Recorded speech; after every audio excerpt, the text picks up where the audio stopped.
But one of the reasons I specifically wanted to do this podcast was because back in January, I wrote an article where I provided kind of a counterpoint to this. And um, almost intentionally, I wrote the title a bit provocatively, Yeah. kind of, and I wrote like why endurance athletes should not strength train. And the kind of thesis I put forward, or the idea I put forward, was that endurance athletes, specifically long distance ultra athletes who are going for 6+ hours, should not necessarily look for strength as their next intervention, Yeah.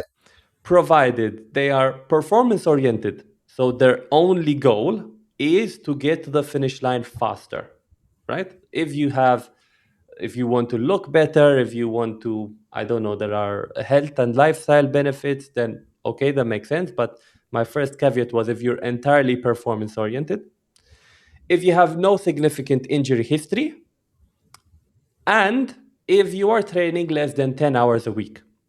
So my theory is if you are an athlete who kind of fit into those three boxes, then you are better off spending the extra hour you will dedicate to strength training in that week towards doing additional running.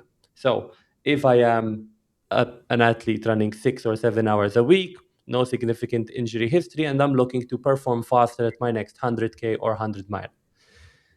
The article was written in January because it was tied around the idea of a New Year's resolution, rather Yeah. than adding a New Year's resolution of I will spend 1 hour a week strength training, go from 7 hours a week to 8 hours a week as running. This article had a lot of controversy kind of around it. That's good. Where I also think it's good, which is what led to kind of the creation of this podcast. When you listen to this argument, where do you think this argument is strong and where do you think it falls apart? Yeah, it's a great question. And it's a conversation I've had with a lot of coaches over the years, like really, really similar things. And usually they don't use a threshold of 10 hours per week. Sometimes it's sort of like, well, runners need to be running at least 5 times a week. I've heard, well, they need to build up to 40 miles a week and then think about things like strength training. So like different sort of rules or thresholds tend to be used, but it's all kind of the same sort of message, I guess. I think where the argument is definitely strong is we know that there's a really, really tight correlation between the mileage or the volume that a runner engages with in terms of their running and their performance, particularly over the marathon. And so I'm sure it must be the same over ultra marathons when runners are going for, like you say, 6 to 10 hours at a time. So the more that a runner can run safely without getting injured, the better generally the performance is going to be over a long period of time. So I think that's where the message is important, the specificity, consistency, and just engaging with the activity that you want to be better at is really important. I think the other thing is that most runners that obviously approach me are interested in engaging with strength training. So it's kind of like this biased population that they're obviously coming to a coach like me because they want advice about a modality of training that they're new to. Whereas I rarely go out to athletes and try to sort of promote strength training.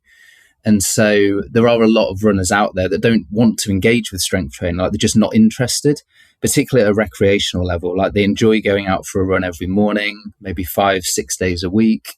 They've got no interest in going to the gym whatsoever. And so for runners like that, it's obviously completely fine. Like they're going to get better at running if they can remain injury and illness-free and stay consistent in the training that they're doing. And so I would never force it upon a runner if they aren't motivated and interested in engaging with strength training, because they can obviously get better just by running.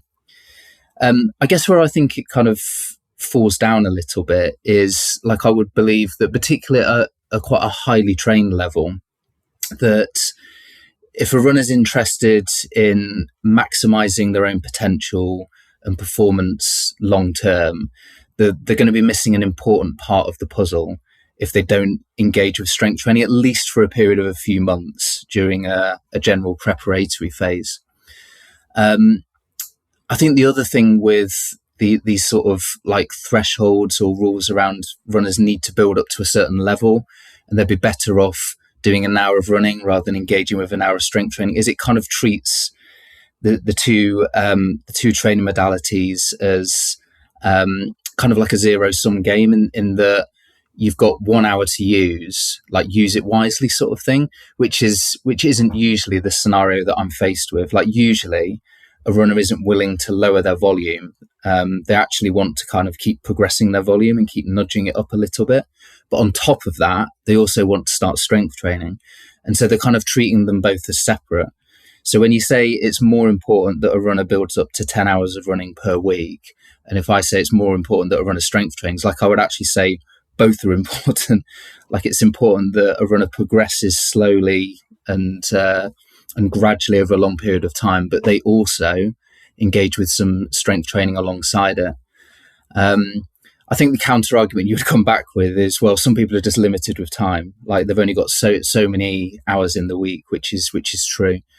But yeah, something we might discuss in a while is how runners can incorporate strength and conditioning in a very, very time efficient way. Like it doesn't need to necessarily be, I'll go to the gym on a Monday for an hour, I go to the gym on a Thursday for an hour. That's 2 hours out of my week that I could have been running. Like they could spend that time running and still incorporate strength training a little bit more intelligently across the week in and around their running training. So it's not taking up too much time.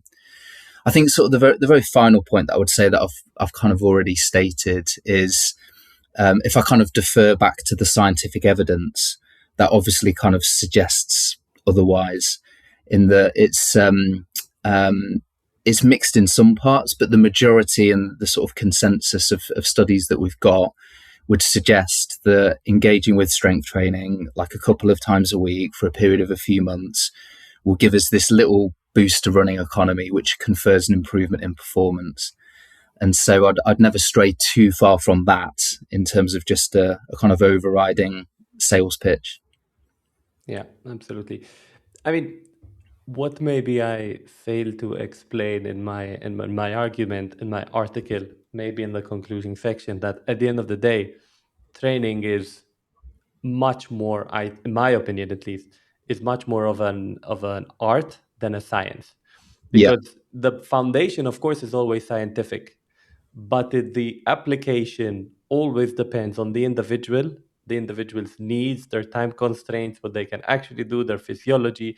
And it's not like we would take one rule of no strength training or 2 hours of strength training a week and apply it constantly. There might be times of the year, of course, where we put more focus on strength training, and maybe times of the year where we put less focus on strength training. So Yes. again, as much as maybe people might have seen it as a black or white argument, the truth is always that we will land somewhere in the gray zone. I mean, I myself have done strength training in the past, will do strength training in the future. So I'm not against strength training. I guess what I was trying to protect against was maybe some of the stuff you see on social media, which is kind of this one simple move to improve your ultra performance. And that is kind of what maybe at that time was annoying me. So, yeah. Yeah. And I think what your article does really, really well compared to, other blogs, other magazine articles, other podcasts, is you actually got into the specifics of the studies. And so you kind of said, right, there's this major limitation with a lot of studies in that they're not kind of workload matched. And so the group that added the strength training, the control group didn't add any running training. And so then you examined sort of 4 studies, I think, that had done that, attempted to match workload, but there was distinct limitations with some of those studies. And so, I think compared to other media that are out there around the use of strength training, like it always comes across as more of a sales pitch rather than, okay, let's actually look at what the individual scientific studies show. So I think it was really nice in that regard. And just one final point to add, which just elaborates on on a really good point that you just made, that it is very, like, it's really individual, isn't it? So I think trying to use these thresholds of, runners need to be running at least 40 miles a week or 10 hours a week before they should start engaging with strength training. Well, it depends what's in those 10 hours. And so, like, I use myself as an example often, that when I first started running as a teenager, I went down to my local athletics club and I used to run on the athletics track 3 times a week, sort of Tuesday, Thursday, Saturday. And the format of all the sessions was kind of high intensity interval training. Like, it was quite a brief warm up. It was really fast intervals, barely any cool down, and then I would go home. And I used to really enjoy that. And it got me really, really good at running sort of 800, 1500 meters. But then when I went to cross country, I was obviously rubbish because I didn't have any sort of running volume behind me. And so for an athlete like that, that's engaging with a lot of interval training and is getting quite good at shorter distances, you wouldn't necessarily say, well, go and do strength training. You might say, well, you need to build up the volume of easy running that you're doing in the background, or maybe a couple of other days of the week, just to sort of develop a bit more of an aerobic foundation that then you can start adding back the high intensity training. And then conversely, you also see runners that build up to quite high volumes of training of just purely long, slow distance, easy running. And so they would probably benefit from lowering their volume a little bit and adding a bit of intensity in the form of intervals or tempo running or hill running or something. And so the two extreme examples, but in both of those cases, you wouldn't sort of default straight away to strength training. It's probably the runners that are already doing like a nice combination of things and have hit maybe a little bit of a plateau in performance, of not engaged with strength training before, that I would say, okay, let's have a think about how we can incorporate some strength training into your program, because you're probably going to get a nice boost to running economy and performance like over the next few months. I think individual level is definitely the way forward.